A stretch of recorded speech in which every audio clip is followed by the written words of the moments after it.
Moi, j'aime le géranium Herba Robert, Geranium robertianum, parce que c'est une plante pleine d'humilité, aux fleurs qui ne se poussent pas de la corolle et dont la propension à rechercher la compagnie de l'homme m'émeut.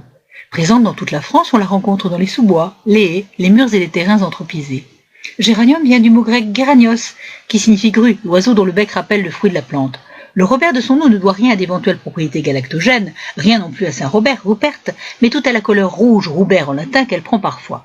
Elle connaît des dénominations multiples, en fonction de ses propriétés, herbe à l'esquinancie pour traiter l'angine, sa couleur, herbe rouge, son odeur, chinky bob, sur le Robert puant en anglais, la forme de ses fruits, bec de grue ou de cigogne en Alsace, aiguille Notre-Dame ou épingle de la Vierge, de ses tiges, pieds de pigeon ou pieds de colombe, fourchette du diable dans le Poitou, de ses feuilles, persil maringouin ou cerfeuil des bois, d'une déformation de géranium, gériane ou géranium.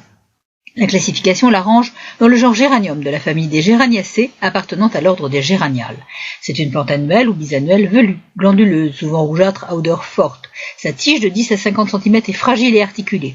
Ses feuilles sont palmatisséquées à 3 ou 5 segments pétiolés et pénatifides. Les fleurs de 2 cm environ apparaissent d'avril à septembre, vont par deux, ont une couleur allant du blanc au rouge en passant par le rose délicatement strié. On a 5 sépales dressés, mucronés, velus, glanduleux et 5 pétales entiers à onglets très longs et glabres. Le fruit est constitué de 5 carpelles ridées qui à maturité sont littéralement projetées. La reproduction peut aussi s'opérer par rhizome stolonifère. Il faut la distinguer des géraniums de nos balcons qui sont des pélargoniums, du grec pélargos cigogne, à symétrie bilatérale. L'herbe à Robert est de plus généreuse et ses bienfaits sont multiples, notamment en raison de sa richesse en tanins.